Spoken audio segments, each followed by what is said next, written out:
Olá pessoal, tudo bem? Vamos iniciar aqui a oitava aula do Livro dos Médiuns. E dessa vez nós vamos estudar 4 capítulos lá do Livro dos Médiuns. O primeiro é o capítulo 9, Locais Assombrados. O segundo é o capítulo 10, Natureza das Comunicações. E também o capítulo 11, Sematologia e Tiptologia. E o capítulo 12, Pneumatofonia e Pneumatografia. Não estranhe esses nomes difíceis aí, complicados, mas são nomes que foram dados para alguns fenômenos que o Kardec observou à época dele e que nós vamos estudar a partir de agora, tá bom? Vamos começar então? Primeiro nós vamos estudar aqui o capítulo 9, Locais Assombrados, e na sequência a Natureza das Comunicações. Vocês estão vendo essa figura aí? É uma figura de uma ruína, né? De uma casa dita que a maioria das pessoas que passam por um local desse aí evitariam entrar, né? Por ser representar aí talvez uma casa com mau agouros, né? Uma casa mal assombrada.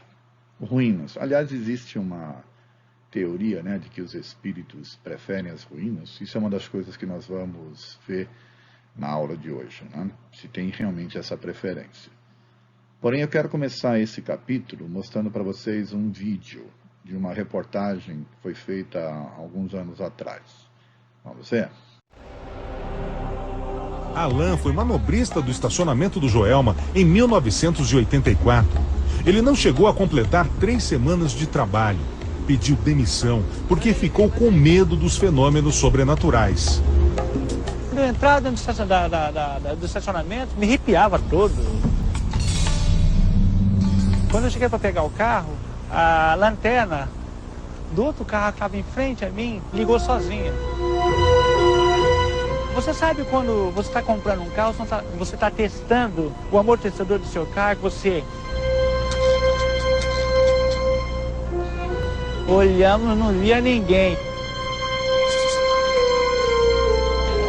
Joelma também assombrou a equipe que fez o filme sobre o incêndio. O diretor conta que durante as gravações, os atores não se sentiam bem. E um fenômeno ficou marcado nesta imagem. A foto mostra as atrizes que interpretavam as vítimas no dia da tragédia. Repare, um vulto aparece ao lado delas. Mas ele não fazia parte da encenação. Essa foto convencional, existe uma numeração de bordo. Dava a numeração. É impossível, quando você rebobina, se encavalar. No termo popular, o seguinte, você encavalou a foto. Realidade ou imaginação? O edifício Joelma vai ficar para sempre na história como um mistério.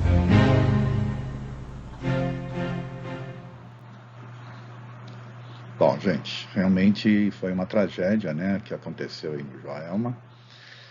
Algumas explicações, né, e até uma observação que eu quero fazer. Não é a primeira vez que imagens de filme, né, de filmagens, aparecem pessoas, né, ou criaturas gravadas. Tem um filme interessante chamado Três Solteirões e um Bebê.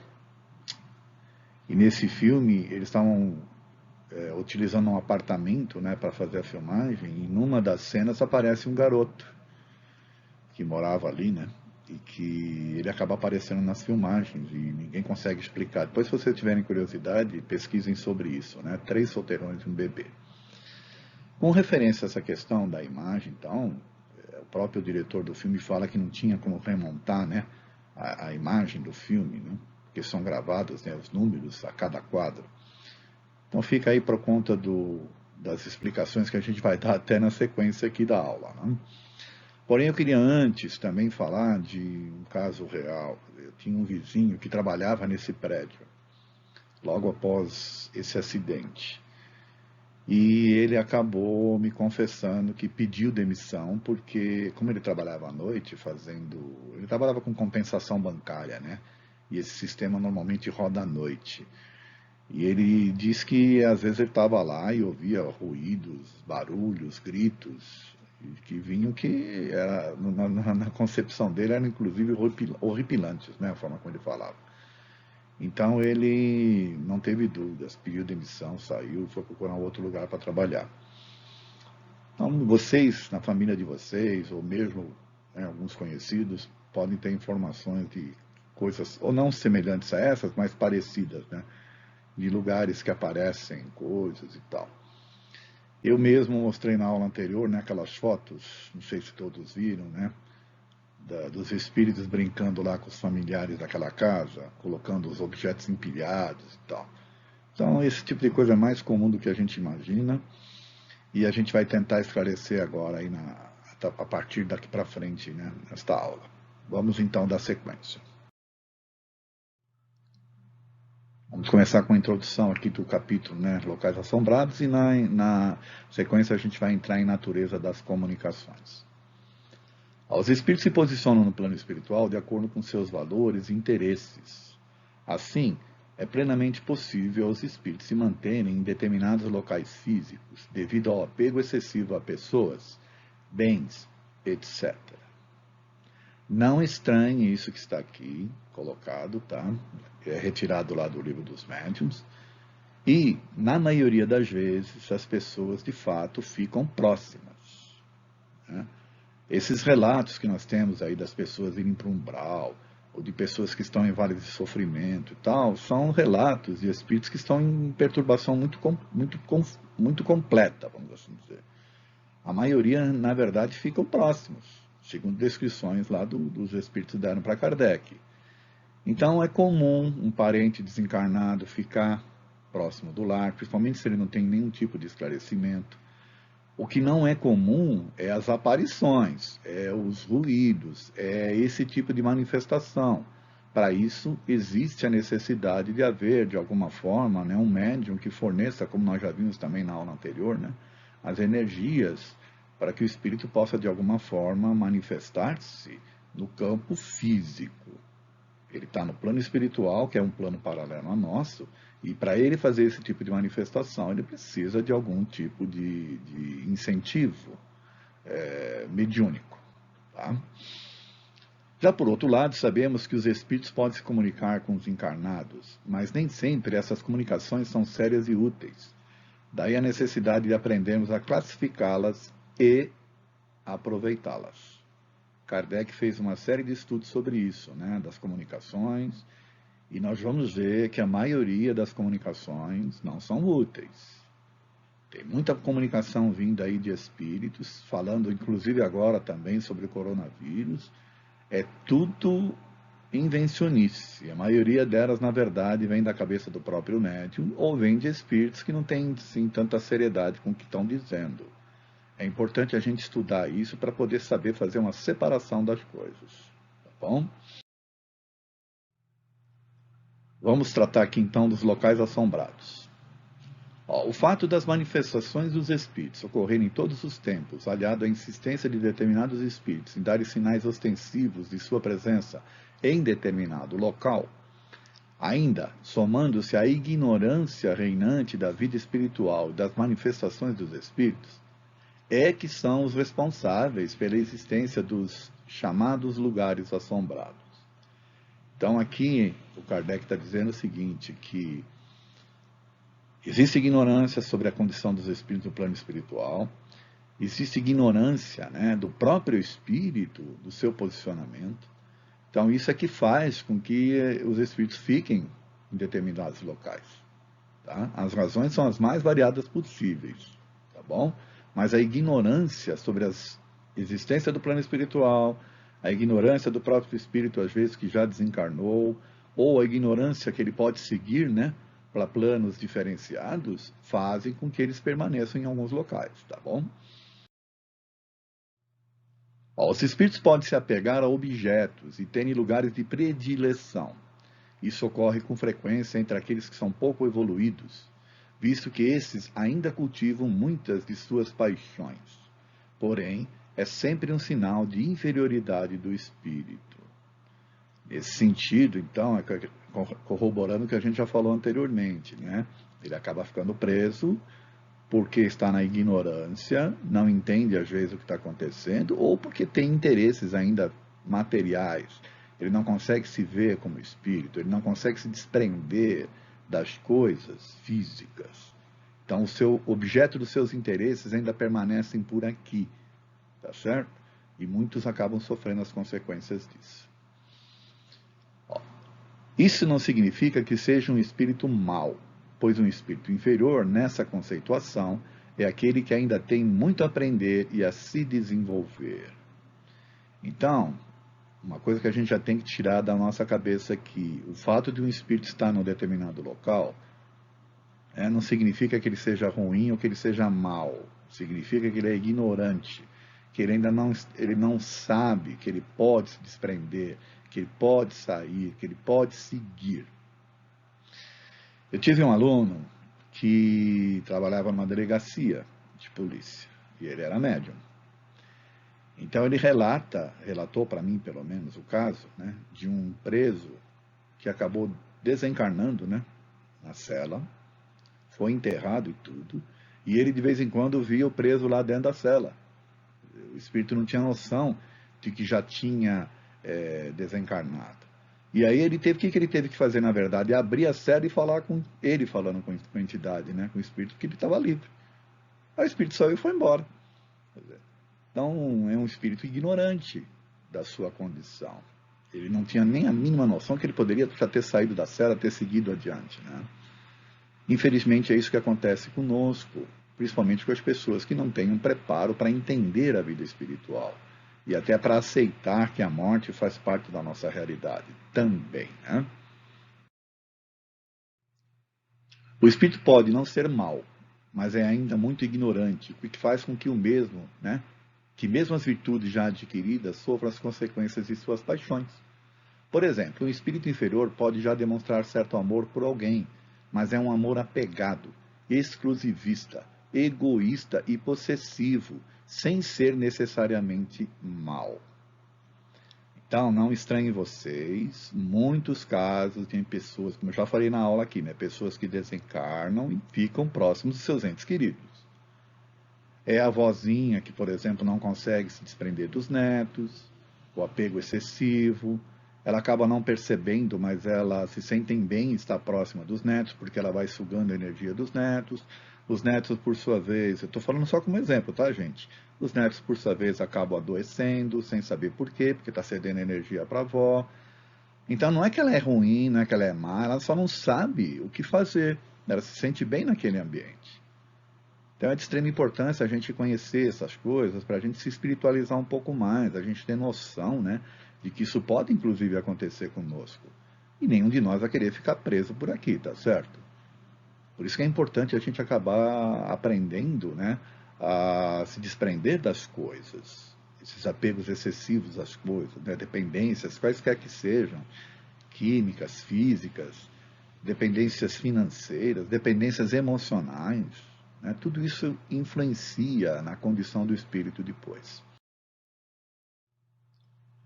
Não tem nenhum fundamento, né, a crença que os espíritos preferem as ruínas. É a imaginação do ser humano a única responsável por essa teoria, que faz ver o fantástico e o sobrenatural onde não compreende bem o que ocorre. Então, de novo, o espírito não prefere ruína, às vezes a ruína é porque uma casa acaba ficando em ruína porque a casa vai se deteriorando. Os espíritos estão em toda parte, não necessariamente estão em ruínas, tá bom? Isso é uma coisa que a gente tem que tirar da nossa cabeça. Que há espíritos que gostem de habitar ruínas, com certeza há, mas não é uma regra geral. O medo, associado à imaginação ignorante e fantasiosa, é que gerou e ainda mantém esta crença. Uma coisa para a gente pensar, né? Para pensar, tá bom? Não quer dizer que seja a realidade. Talvez ele prefira estar na ruína, porque ali ele vai estar mais solitário. Não vai ter tanta gente perturbando ele, aquilo que ele acha que é o seu local de ficar em paz, entendeu? Então, não necessariamente a ruína seja algo, vamos assim dizer, que atraia espíritos.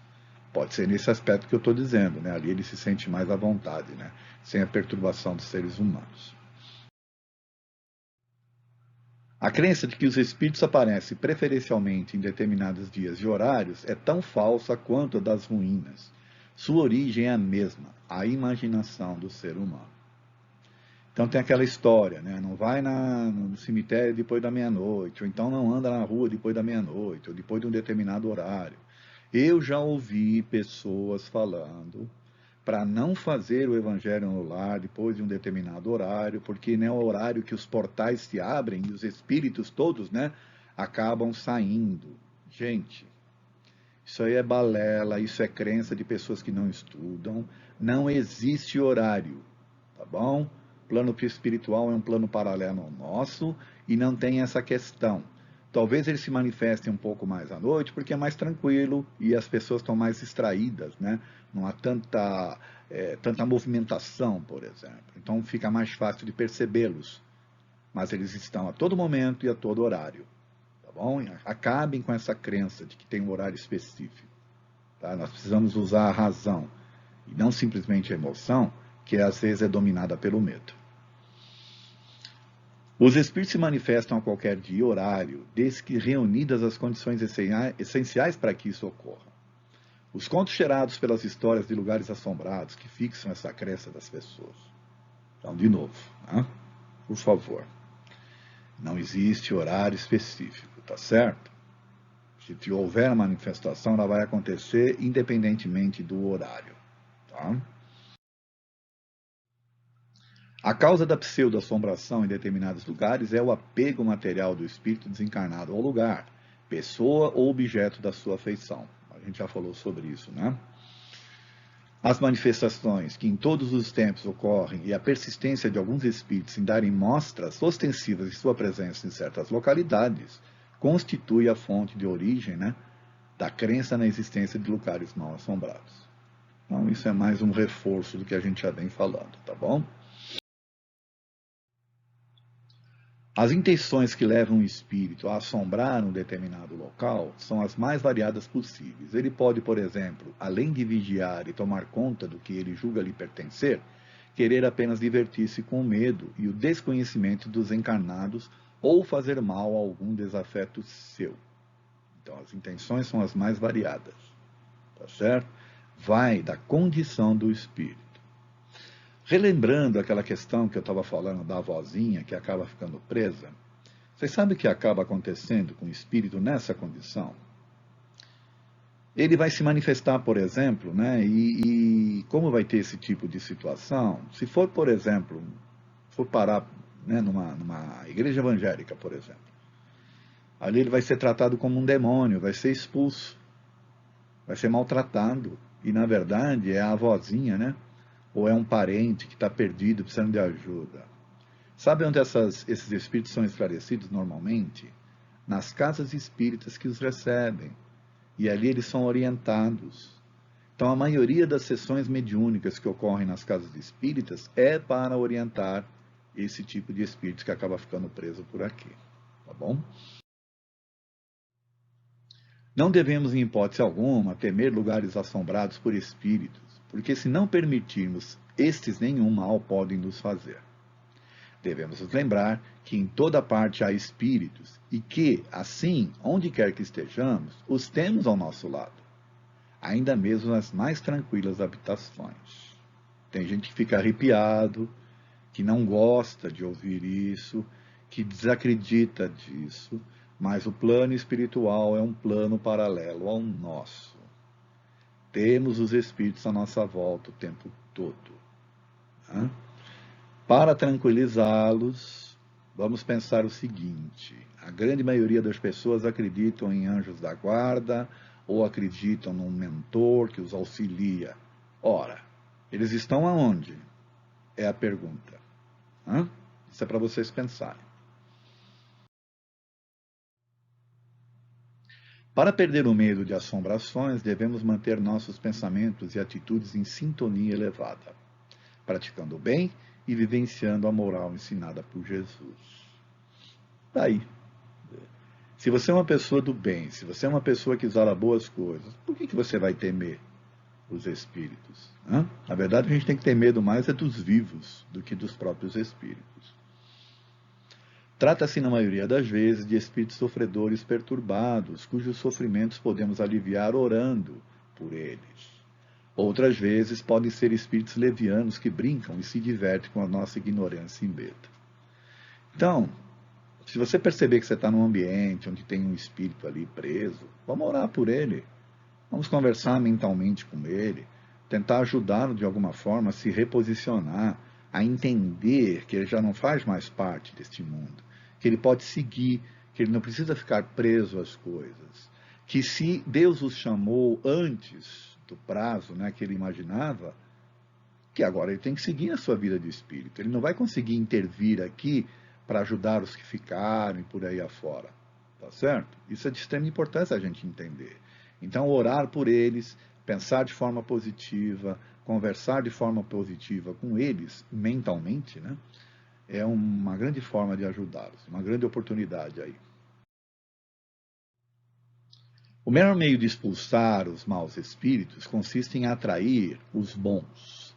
Podemos atrair os bons mudando o nosso padrão de pensamentos e atitudes, praticando todo o bem que pudermos. Assim os maus desaparecerão, visto que o bem e o mal são incompatíveis. Isso aqui também é interessante, que até já falamos um pouco.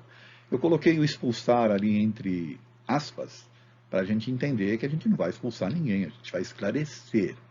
Tá certo? É a forma que a gente tem de ajudar. Né? Quando você muda o seu padrão de pensamentos, a sua forma de se posicionar, os seus valores, você moralmente falando se torna uma pessoa do bem, as suas energias são diferenciadas. E esses espíritos, né, que estão na ignorância, eles não suportam. Eles precisam daquela energia do medo, da energia que é gerada pela insegurança. Esse tipo de energia é uma energia que os alimenta. Tá certo? Então, uma forma de ajudá-los é mudando o nosso padrão mental e a nossa forma de vibrar nas nossas energias e nosso próprio campo mental, que vai fazer com que a nossa energia seja diferenciada. Se algumas pessoas são realmente boas e mesmo assim atraem espíritos maus e levianos, talvez isso aconteça como prova para lhe exercitar a paciência e motivá-las a se tornarem ainda melhores. Bom, tá aí uma coisa interessante que o Kardec coloca, né? Porque se a pessoa é boa, ela continua atraindo, existe uma razão. Talvez essa razão seja para que ela possa ajudá-las. Os espíritos não estão ali para atrapalhá-la. Elas estão ali para que elas precisam de ajuda. E a pessoa para ajudá-las pode ser essa pessoa. Tá certo? Pode ser também para exercitá-las a prática da caridade para com estes espíritos, orientando-os e encaminhando-os através dos próprios exemplos. Ou ainda uma espécie de chamado para o uso adequado da mediunidade. Olha, falei sobre isso, né? Talvez seja você o agente de ajudar esses espíritos. E talvez, se você estiver vivenciando uma situação dessa, é justamente para que você possa, de alguma forma, adequar a sua mediunidade, aprimorar, desenvolver, de forma a ajudar. Vocês não têm noção da quantidade de médiuns que estão nas casas espíritas, né, ajudando espíritos perturbados. E quando eu falo perturbados, não é espíritos que são ruins, são espíritos que estão simplesmente num estado e que não perceberam, ou que estão com dificuldade de aceitar, né, se desprender das coisas que antes eles tinham como sendo importantes. Gente, pensar de vez em quando na morte, pensar de vez em quando que a gente pode chegar ao nosso fim aqui na Terra é de extrema importância para nós como espíritos. Gostar de si mesmo, estar bem com você, não se distrair tanto com as coisas dos outros é de extrema importância também para que você não vire aí uma espécie de perturbador, né? Ou um encosto, né? Ou então um espírito que fica assombrando as pessoas. Bom, nós vamos entrar agora na natureza das comunicações. Terminamos o capítulo, né, sobre as assombrações. Eu espero que esse capítulo aí e as coisas que nós colocamos aqui tenham ajudado ou ajudem vocês a perderem o medo de locais, a se entenderem com agentes que possam, de repente, ajudar espíritos que estão perdidos, né? Que estão aí, de alguma forma, desorientados. O nosso objetivo como médiums é o de justamente colaborar nesse sentido, tá bom? A mediunidade não é um mal, a mediunidade é uma condição, é uma ferramenta que Deus nos deu para que a gente possa ter esse intercâmbio, né? Esse intercâmbio de ajuda mútua com o plano espiritual, tá certo? Bom, as comunicações dos espíritos se apresentam em 4 categorias principais: grosseiras, frívolas, sérias e instrutivas. Existem tantas variedades de comunicações mediúnicas devido à infinita variedade de espíritos no tocante à inteligência e à moralidade. É importante nós entendermos e estudarmos isso. Temos que tomar cuidado com as manifestações, cuidado com as informações que vêm do plano espiritual. Nessa época aí de coronavírus, tem vindo muita mensagem inclusive absurda, orientando as pessoas a fazerem coisas absurdas, que vão receber vacinas espirituais. É tudo médium, né, despreparado, são espíritos brincalhões, que inclusive, infelizmente, usam nomes de espíritos famosos. Nós vamos ver mais para frente que a gente tem que aprender a classificar, tem que aprender a separar as manifestações daquelas que são úteis ao nosso desenvolvimento como espíritos encarnados, tá bom? Ó, são classificadas comunicações grosseiras aquelas cujos termos chocam o decoro. São obscenas, insolentes, arrogantes, triviais, entre outras.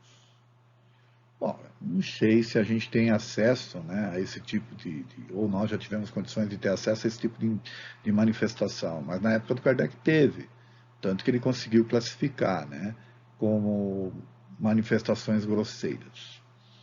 Bom, tem tantas pessoas que têm manifestações grosseiras no campo físico, quem sabe elas não estão sendo induzidas, né, por espíritos grosseiros também.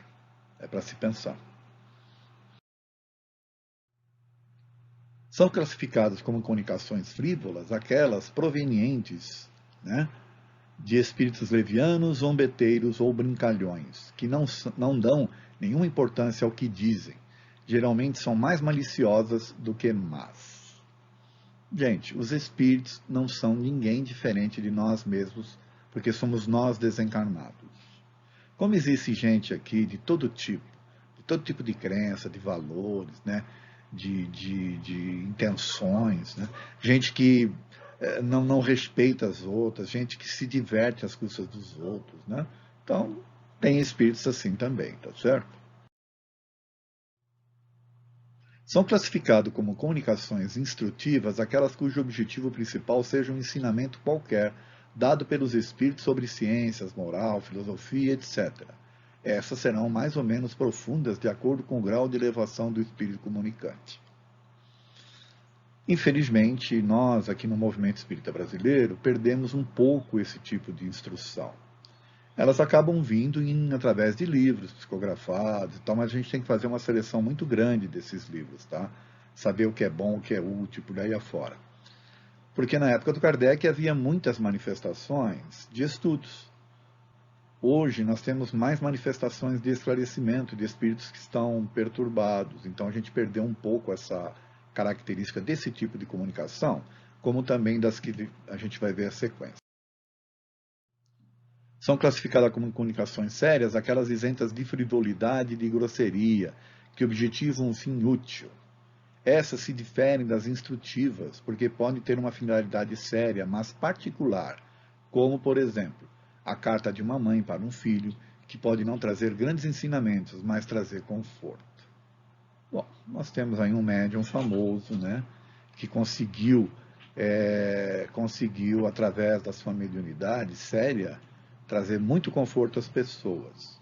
Hoje, nós temos que tomar cuidado em relação a essa questão, principalmente de psicografias que estão vindo por aí de alguns médiuns interesseiros.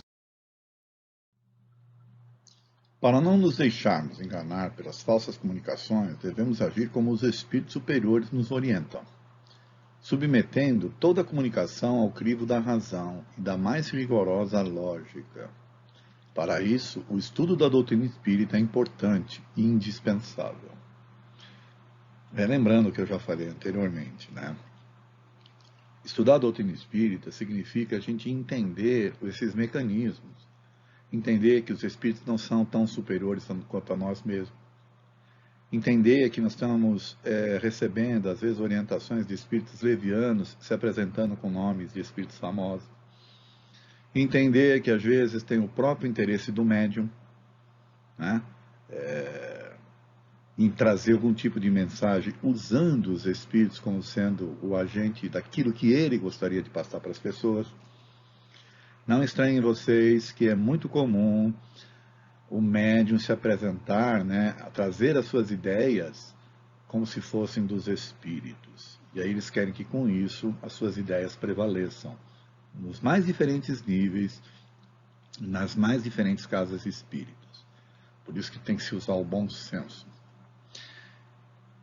Não sei se todos vocês sabem, mas o Manuel Bento, nós passamos recentemente, há 2 anos pelo menos, por uma transformação muito grande, mudança de prédio. Vocês não têm noção da quantidade de mensagens que a gente recebia, desencorajando-nos, assustando-nos com o que viria, né? Primeiro, o próprio médium assustado, e depois espíritos interessados em criar cisânia ou criar confusão. Tem que usar o bom senso e usar a razão para a gente poder seguir adiante com a nossa vida, né? Outra coisa que eu gosto de falar, buscar sempre a orientação dos espíritos para fazer as nossas coisas, significa deixar para eles a decisão do que é bom para nós. Qual é o aprendizado que nós estamos tendo com isso? As decisões têm que ser nossas, baseadas no estudo da doutrina, principalmente, para usar a razão e o bom senso naquilo que nós vamos fazer. Aconselho, neste caso, a utilizar na análise as 3 peneiras de Sócrates. Quando eu falo na análise aqui, eu estou falando na análise não só das mensagens que possam vir dos espíritos, mas também nas coisas que as pessoas querem trazer para a gente no dia a dia, tá? Não sei se todos conhecem as 3 peneiras de Sócrates, mas a gente vai apresentar na sequência. A primeira peneira que o Sócrates recomenda e recomendou para os seus discípulos lá atrás é se aquilo que a pessoa está trazendo para você ou que você vai levar para alguém é verdade. Se você tem certeza que aquilo é verdade absoluta. Se for, você pode até pensar em levar, mas ainda precisa passar pelas outras 2 peneiras antes. Se não for verdade, gente, não perca nem tempo, não leve adiante. E se uma mensagem que está vindo a gente perceber que não é verdade, não vale nem a pena ler o resto, tá bom? A segunda peneira, se a primeira passou é verdade, a segunda é da bondade. Se aquela verdade ela vai ser boa, né, para a pessoa, ou vai ser bom para o grupo, ou vai ser bom para você, por exemplo. Você está recebendo uma mensagem, ela é verdade, mas ela não é boa, vale a pena seguir com ela? Vale a pena dar atenção? E, por fim, a terceira é da utilidade. Uma coisa pode ser verdadeira, ela pode ser boa, mas ela pode não ser útil. O que adianta?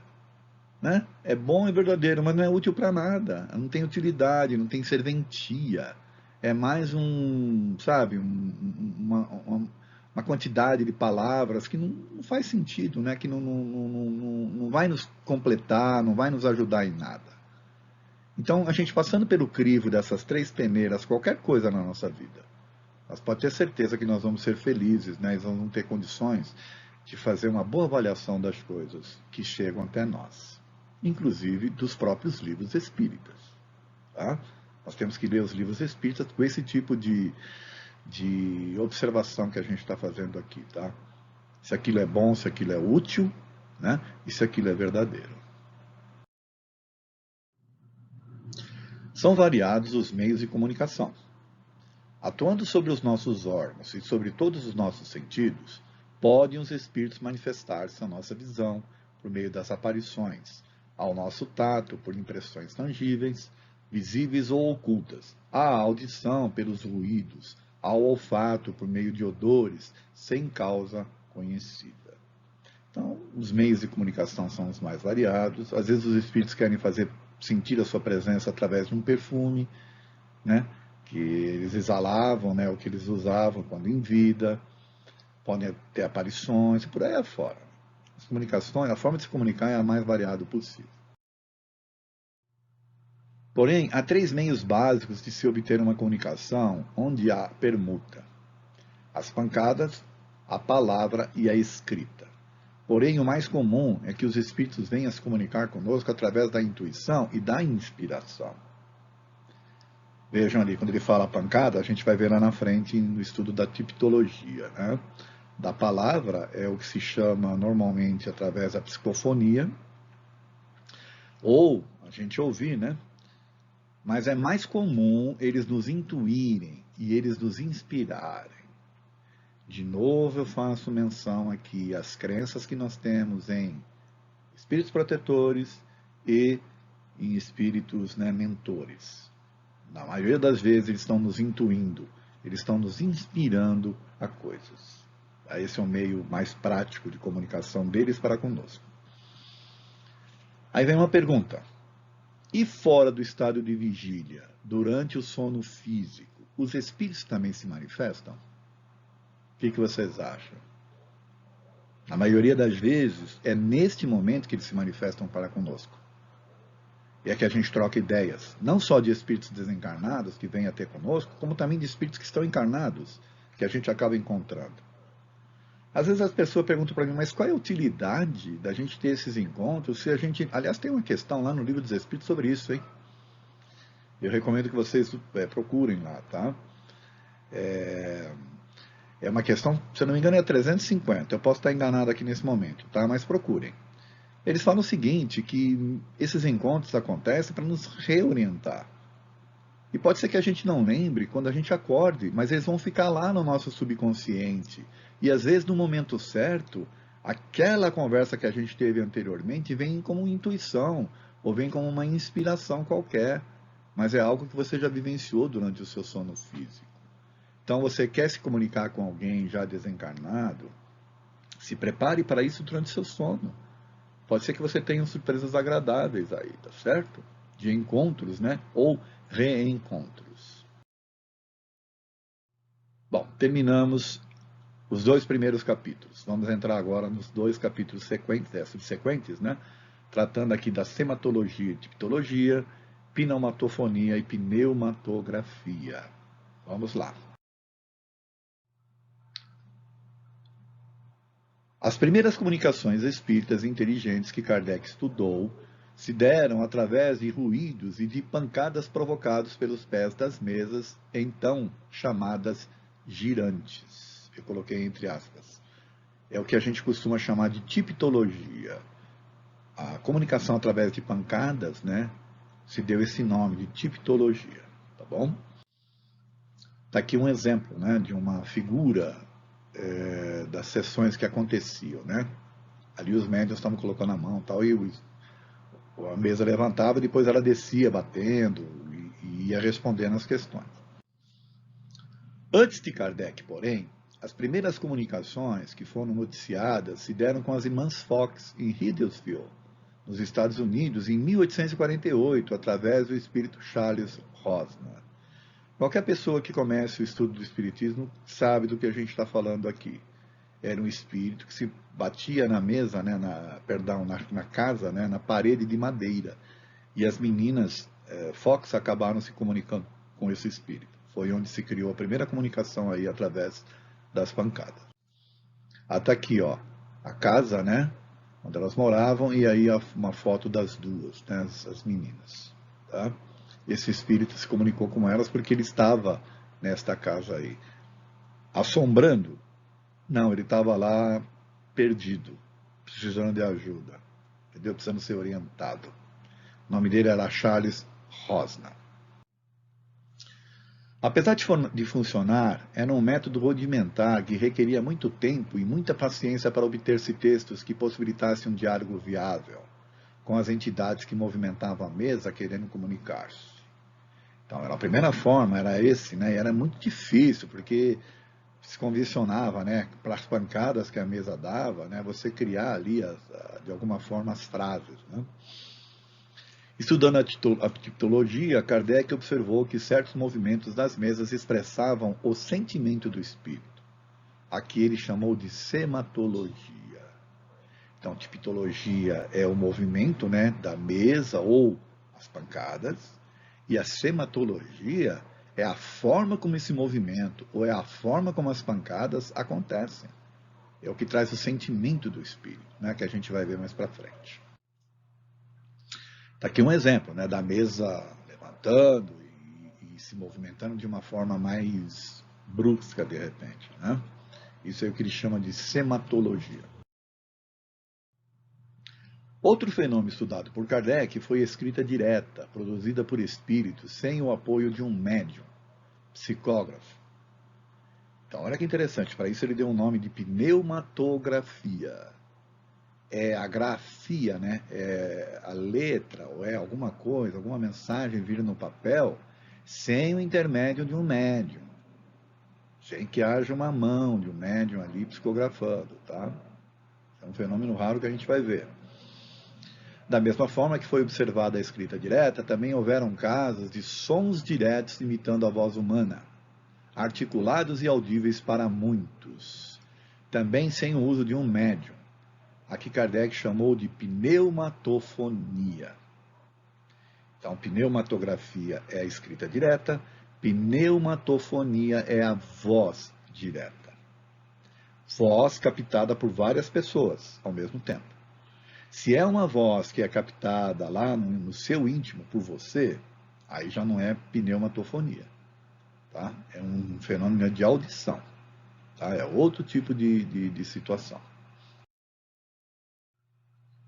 As primeiras comunicações inteligentes foram obtidas por meio de pancadas e se convencionou chamar de tipologia. Esse meio era muito primitivo e de recursos limitados que permitiam apenas respostas monossilábicas através de um sim ou de um não, mediante um número de pancadas previamente convencionado. Então se combinava lá antes da reunião, olha, para um sim é uma pancada, para um não, 2 pancadas, da mesa ou, né, nas paredes, tá certo? No caso da mesa da casa de madeira, né? A tipologia por meio de bástulo consiste no movimento da mesa, que se levanta de um só lado e cai batendo com um dos pés. Basta para isso que o médium lhe ponha a mão na borda. Então, tentou se separar, né? Tipologia de bástulo. O que é? É a mesa se levantando, um dos pés e batendo, tá certo? O experimentador dirige ao espírito as perguntas que quiser, sendo que o inconveniente está na brevidade das respostas e na dificuldade de formular a pergunta de modo a dar lugar a um sim ou a um não. Ficaria difícil, imagine você queria fazer letras do alfabeto, né, com batidas. Ficaria complicado.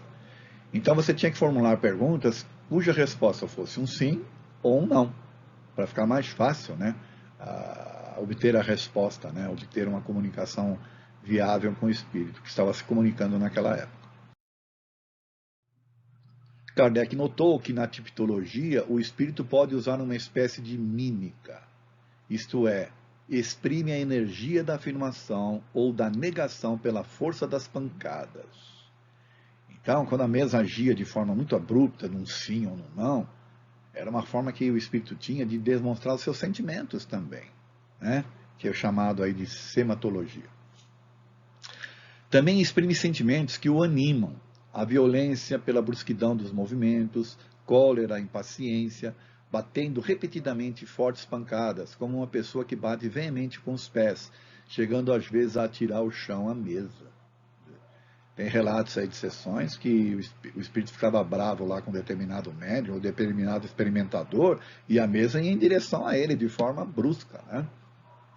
Qualquer um de nós que participasse de uma sessão dessa daí sairia correndo, tá certo? Mas foi o começo do estudo da doutrina espírita, era desta forma que era feito, né? Muitas manifestações de efeitos físicos.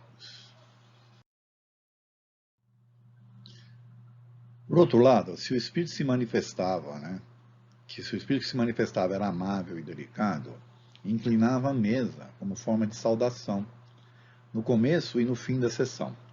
A essa maneira característica de movimentos se deu o nome de sematologia, ou linguagem dos sinais, como a tipologia é a linguagem das pancadas. Olha que interessante, né? O espírito educado, ele inclinava a mesa de forma educada, né? A origem da palavra sematologia é do grego sema, né, que é de sematos, que significa sinal, mais logos, discurso. Então, você quer saber o que é sematologia? É de origem grega. A tipologia alfabética consiste em serem as letras do alfabeto indicadas por pancadas. Pode, então, obter-se palavras, frases e até discursos inteiros. Agora, vocês imaginem como é que era complicado. Sim ou não, era uma pancada ou duas. Para você formar as letras, né, indicar um tipo de letra, aí eram várias pancadas. Então, alguém tinha que ficar anotando ali, né? Imagina. Ó, de acordo com o método adotado, a mesa dará tantas pancadas quantas forem necessárias para indicar cada letra, isto é, uma pancada para o A, duas pancadas para o B e assim por diante. Enquanto isso, uma pessoa irá escrevendo as letras à medida que forem sendo designadas. Você já imaginou como era trabalhoso isso lá na época? Imagine se nós fôssemos fazer sessões mediúnicas hoje, de esclarecimento aí dos espíritos, né? Usando esse método. Ficaria inviável, né? Mas era assim que acontecia, porque chamava-se atenção para isso, né? A tipologia interior se verifica através de pancadas produzidas na própria madeira da mesa, sem nenhuma espécie de movimento. Então aqui a mesa está quietinha e as pancadas vêm no interior da mesa. Assim como as pancadas aconteciam no caso das irmãs Fox, né, lá na parede, né, de madeira da casa, aqui é no interior da mesa, do tampo da mesa ou dos pés, né? Mas é na madeira, tá, que acontece. Esse tipo de manifestação tinha dupla vantagem. Primeiro, era mais rápida, e segundo, oferecia menos ensejo à suspeita do que o básculo, que muitas vezes se atribuíam à pressão do médium. Ou seja, apesar de ser inusitada também, né, de ser um pouco diferente, era um pouco mais confiável, já que ninguém estava movimentando a mesa, né? E era mais rápido, né? Porque o espírito conseguia responder de forma mais rápida, né? Ele não precisava ficar movimentando a mesa, né? Levantando e batendo. Com o fim de melhor garantir a independência da mensagem, imaginaram-se diversos instrumentos em forma de quadrantes, sobre os quais se traçam as letras. Então, e o pessoal começou a inventar.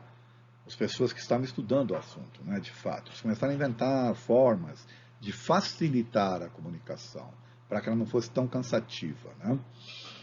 Ó, a mesa Girardin foi uma delas. Trata-se de uma mesa especial, formada por um tampo móvel, com um diâmetro de 30 a 40 centímetros, girando livre e facilmente em torno de um eixo, como uma roleta. Então o pessoal inventou aí a mesa Girardin, que era uma mesa que tinha um tampo móvel, né?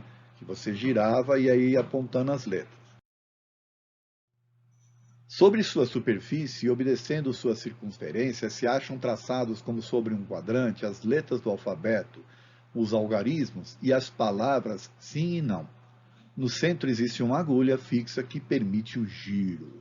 Então, olha que aí já começa a vir a inteligência do ser humano, né, para facilitar a comunicação. O médium punha os dedos na borda do disco que girava e parava, quando a letra desejada está sobre a agulha. Alguém anotava as letras indicadas e formavam-se assim mais rapidamente as palavras e as frases. Acho que eu tenho aqui, vamos ver, ó. Isso aqui é um desenho que tenta identificar, né, ou mostrar como é que era essa mesa Girardin. Esse tampo redondo que nós estamos vendo aí, ele girava, né, sobre o tampo da mesa, tá certo? E os médiuns colocavam ali, no caso não tinha necessidade de ser dois, às vezes um médium só já era suficiente para fazer girar, tá? Agora, em termos de curiosidade, quem foi Girardin que deu origem à mesa? Está aí a figura, né, da Madame Delphine de Girardin, que é Delfina de Girardin. Ela nasceu em 1804, interessante, né, no mesmo ano que o Kardec, porém desencarnou um pouco antes, em 1855. Quem foi, né? vou trazer algumas informações aqui. Ela era francesa, conheceu o Espiritismo através do Kardec, porém ela foi ter com Victor Hugo, né, o grande escritor francês, que estava ali, ele estava na verdade afastado, né, por algumas razões políticas, lá na ilha de Jersey, que é uma ilha inglesa. E ela foi ter com ele, falando das novidades, e foi ela quem propôs e criou a mesa ali em sessões mediúnicas com Victor Hugo. E para informações de vocês, para quem quiser saber, ela tem uma mensagem dela como espírito, lá no Evangelho segundo o Espiritismo, no capítulo 5, item 24, a desgraça real. Essa mensagem ela deu em 1861, 6 anos depois da sua desencarnação. Querem saber o que é a desgraça real? Vai ler o que a Madame Girardin fala lá no Evangelho segundo o Espiritismo, capítulo 5, item 24. Está aí uma curiosidade para vocês. Tá? Aqui é um outro exemplo, né, da progressão desse tipo de comunicação, essa tábua conhecida como Ouija, né? É uma forma onde o médium colocava a mão em cima daquele objeto ali e ele ia caminhando, né, formando as letras. Né? Famosas brincadeiras que aconteciam aqui do copo, né? Também é uma forma de progressão desse tipo de comunicação. Conheço muitas pessoas que fizeram isso na adolescência. Hoje em dia é menos comum, né? Mas na adolescência muita gente fez isso, tá certo? Bem, agora nós vamos ver a pneumatografia ou escrita direta. Vamos ver o que se trata. A pneumatografia é escrita produzida diretamente pelo espírito, sem qualquer intermediário. Difere da psicografia, por ser esta executada mediante a escrita feita com a mão do médium. Ou seja, a pneumatografia ou escrita direta, ela não precisa do médium. O espírito vai lá e escreve diretamente no papel. É um fenômeno interessante, tá? De estudo. Esse fenômeno é um dos mais extraordinários do espiritismo, mas por muito anormal que pareça, à primeira vista, foi de fato averiguado e comprovado por diversas vezes por Kardec e outros estudiosos. Não tenho dúvidas que se eles estão falando desse assunto, eles estudaram, tá, gente? Tiveram algumas manifestações, tá? Não só o Kardec, como o grupo que o acompanhava, tá? Nos estudos. É um fenômeno que pode se enquadrar no fenômeno de efeitos físicos, já tratado em outra aula. A gente teve uma aula, na aula 6, a gente falou sobre isso. Deste modo, é que se pode explicar o aparecimento das 3 palavras célebres na sala do festim de Baltazar, lá em Daniel 5, capítulo 5, versículo 5. Então, olha que interessante. Se vocês peguem a Bíblia e vocês forem ver lá esse Daniel falando sobre o festim ali, né, do Baltazar, eles estavam ali numa reunião e, de repente, uma mão apareceu e escreveu algumas coisas lá. Então, já existia há muito tempo esse tipo de manifestação, tá certo? E a Bíblia tem esses relatos aí, né? Tem outros, tá? Mas esse aí é um dos mais famosos, vamos dizer. Também a explicação plausível da forma como Moisés recebeu as tábuas contendo os 10 mandamentos. Foi pela escrita direta. Ou seja, então não há um milagre, né? Aquilo que é conhecido como milagre sobrenatural. A doutrina espírita é interessante porque ela explica, né, de forma coerente muitas das coisas.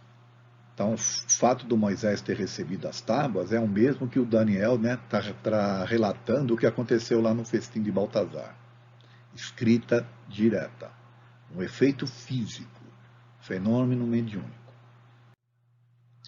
Esse quadro que vocês estão vendo aí, ó, retrata o festim, né, do Baltazar. Tá certo? De novo, lá em Daniel 5:5. E aqui, um quadro que relata, né, o Moisés com as tábuas, né, ou com a pedra, sei lá.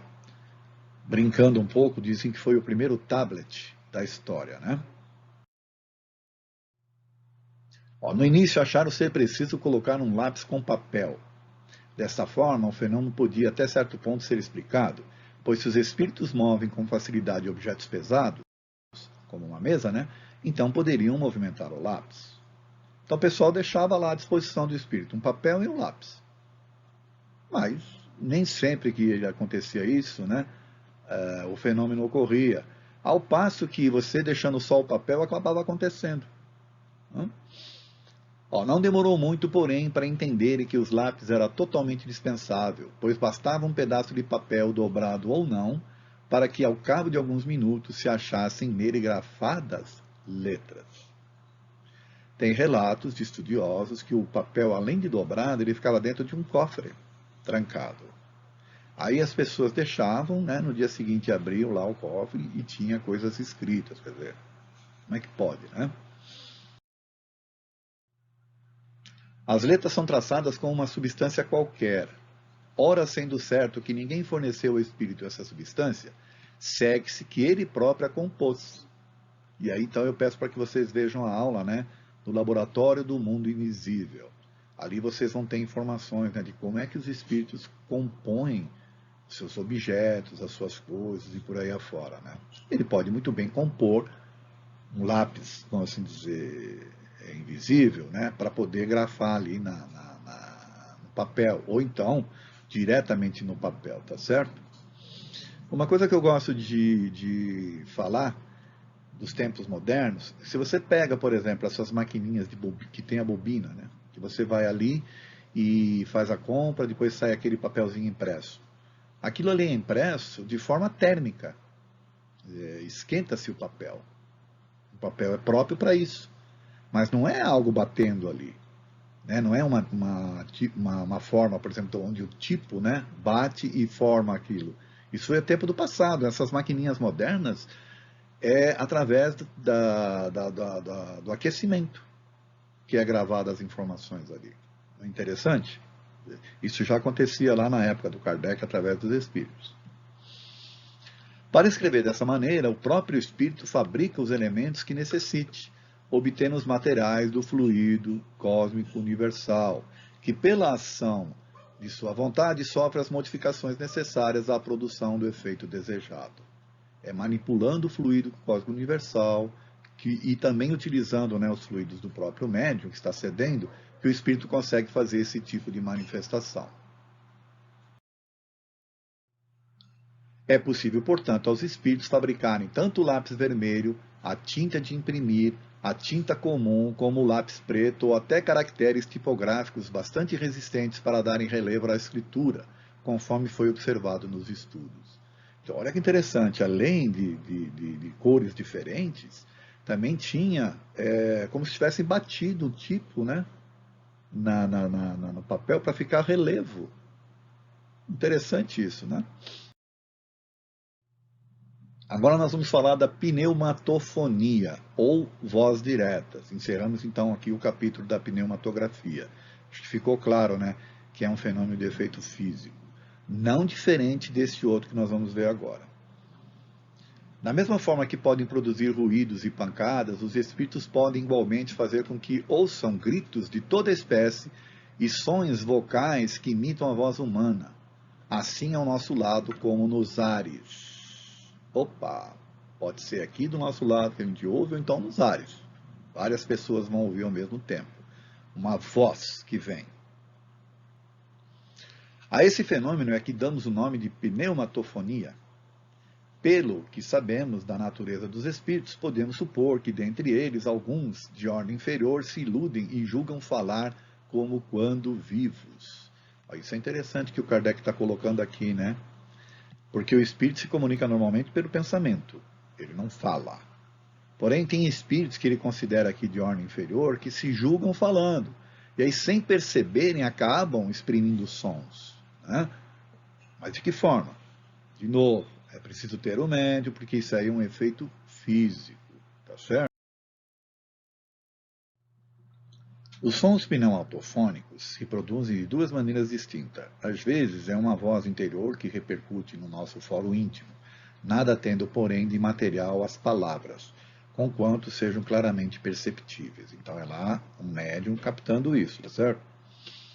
Outras vezes, porém, são exteriores e nitidamente articuladas, como se proviessem de uma pessoa que nos estivesse ao lado. De um modo ou de outro, o fenômeno da pneumatofonia é quase sempre espontâneo e só muito raramente pode ser provocado. Então, o Kardec estudou, mas ele não tinha assim tantas manifestações desse tipo, né, que ele pudesse estudar com mais profundidade.